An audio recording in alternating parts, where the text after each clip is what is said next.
بسم اللہ الرحمن الرحیم۔ السلام علیکم۔ حشام سے جنگ۔ حشام عرب کے ایک شہر خیبر میں پیدا ہوا تھا۔ اس کا باپ علقمہ اپنے زمانے کا بڑا ہی نامی گرامی لٹیرا تھا۔ لوگ اس کی حرکتوں سے پریشان اور خوف زدہ رہتے۔ کئی بار یہ شخص پکڑا گیا اور کوڑوں کا سزا کا مستحق ٹھہرایا گیا، مگر درجنوں کوڑے کھا کر بھی وہ اپنی حرکتوں سے باز نہ آیا۔ اپنے بیٹے حشام کو بھی اس نے ایک خوفناک ڈاکو بنایا۔ حشام اپنے باپ سے بھی زیادہ شفاق اور سنگ دل نکلا۔ اسے کسی پر ترس نہ آتا۔ جب وہ چھوٹا تو گلیل یا تیر کمان لے کر جنگل میں نکل جاتا اور معصوم پرندوں کو بے وجہ مارتا۔ جوان ہوا تو انسانوں کو مارنے لگا۔ باپ کے مرنے کے بعد حشام نے اس کے گروہ کی قیادت سنبھال لی۔ اس نے اپنے ہی جیسے بدماشوں اور اچکوں کو جمع کر کے ایک بہت بڑا گروہ بنا لیا اور تاجروں کے قافلوں کو لوٹنے لگا۔ تھوڑے ہی عرصے میں اس کے ظلم و ستم کی کہانیاں سارے ملک میں پھیل گئی۔ نوشیروان تک بھی شکایات پہنچی۔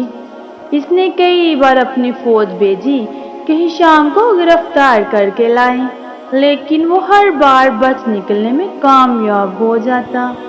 اس کی جرأت اتنی بڑھ گئی کہ وہ دن دہاڑے شہر میں داخل ہو کر لوگوں کو لوٹنے لگا۔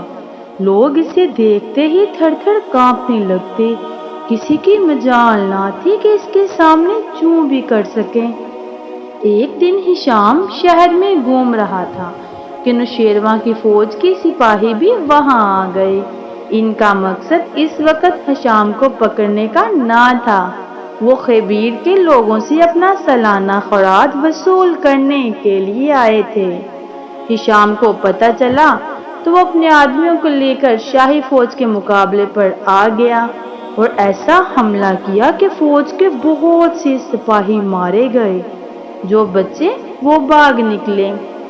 حشام کے حوصلے بڑھے اور اس نے خود ڈاکوؤں کو بجائے سپہ سالار سمجھنا شروع کر دیا۔ اس نے خیبر کے لوگوں کو ڈرایا دھمکایا، ان سے پیسہ اکٹھا کیا اور 50,000 جوانوں کی فوج تیار کر لی۔ اس فوج کو بہترین ہتھیاروں سے لیس کر کے وہ مدائن کی طرف روانہ ہوا۔ راستے میں جتنی بھی بستیاں اور گاؤں ملے سب کو لوٹا، آگ لگائی اور قتل عام کیا۔ حشام کے آنے کی خبر نوشیروان تک پہنچی تو وہ بڑا فکر مند ہوا۔ اس نے اپنے وزیروں سے مشورہ کیا۔ انہوں نے رائے دی کہ حشام کے مقابلے کے لیے خود کو بادشاہ کو فوج لے کر نکلنا چاہیے، مگر وزیر اعظم بزرج مہر نے کہا، جہاں پناہ میری رائے میں یہ مشورہ صحیح نہیں۔ آپ اتنی بڑی سلطنت کے بادشاہ ہیں اور حشام ایک گھٹیا درجے کا لٹیرا ہے۔ آپ کو یہ ہرگز زیب نہیں دیتا کہ ایک ڈاکو کے مقابلے کے لیے جائیں۔ فرض کیجئے آپ کو فتح بھی ہوئی تو لوگ کہیں گے ایک ڈاکو کو شکست دے کر آپ نے کیا کمال کیا، اور آپ ہار گئے تو یہ بڑی شرم کی بات ہوگی۔ نوشیروان کو اس دلیل میں وزن محسوس ہوا۔ اس نے کہا، بے شک تمہارا کہنا ٹھیک ہے، حشام کے مقابلے میں ہمارا جانا اچھا نہیں ہوگا، لیکن اس مصیبت سے نجات پانے کی کوئی تو تدبیر ہونی چاہیے۔ بزرج مہر نے کہا، تدبیر یہ ہے عالیجا کہ کسی بہادر پہلوان کو مدائن کے قلعے کی حفاظت کے لیے مقرر کیجیے اور خود شکار کے ارادے سے جنگل کی طرف نکل جائیے۔ اعلان کرا دیجیے کہ آپ 40 دن تک جنگل میں رہیں گے۔ میں نے علم و نجوم سے حساب لگایا ہے کہ یہ 40 دن آپ کے لیے سخت منحوس ہیں، آپ کو شہر میں نہیں رہنا چاہیے۔ نوشیروان نے اسی وقت اپنے ایک پہلوان کو بلایا جس کا نام بشر فیل تھا۔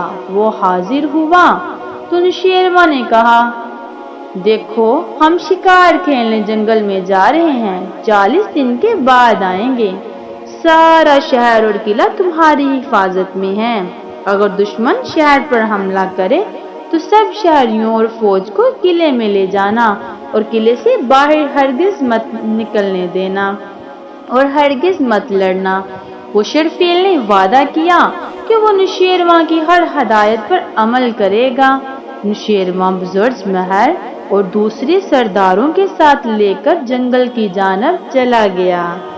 اب مدائن شہر اور قلعے پر خسرو پہلوان کی حکومت تھی۔ اس میں شک نہیں کہ یہ پہلوان بڑا بہادر تھا، لیکن عقل کے معاملے میں پیدل تھا۔ جب کوئی اس کی تعریف کرتا تو وہ پھول کیا کپا ہو جاتا۔ نوشیروان کے جانے کے 10 دن بعد ہشام اپنی فوج کو لیے ہوئے مدائن کے نزدیک آ پہنچا۔ خسرو نے قلعے کے دروازے بند کر لیے اور فضیل پر سے تیروں، نیزوں اور پتھروں کی ایسی بارش برسائی کہ ہشام کے بہت سے آدمی مارے گئے۔ یہ دیکھ کر ہشام کی آنکھوں میں خون اتر آیا۔ کئی بار اس نے قلعے کا دروازہ توڑنے یا فضیل پر چڑھنے کی کوشش کی مگر ناکام رہا۔ اسی کشمکش میں رات ہو گئی اور اس نے اپنی فوج کو جنگ بند کرنے کا حکم دے دیا۔ ہشام کی سمجھ میں نہ آ رہا تھا کہ کیا کریں، قلعے میں داخل ہونے کی کوئی تو صورت نظر آنی تھی۔ اس نے سوچا کہ کسی ترکیب سے خسرو کو قلعے سے باہر نکل کر لڑنے پر مجبور کرنا چاہیے۔ اس نے خسرو کے بارے میں پتہ کرایا تو معلوم ہوا کہ پہلوان تو بڑا بے خوف اور طاقتور ہے، لیکن اس کی خوشامد کی جائے تو آگا پیچھا بھول کر مست ہو جاتا ہے۔ یہ سن کر ہشام بہت خوش ہوا اور سوچا کہ ایسے آدمی پر قابو پانا کچھ مشکل نہیں۔ ہماری اس طرح کی اور ویڈیوز دیکھنے کے لیے ہمارے ویڈیوز کو لائک کیجیے اور ہمارے چینل کو سبسکرائب کیجیے تاکہ ہماری ہر آنے والی ویڈیو آپ تک آسانی سے پہنچ سکے۔ خدا حافظ۔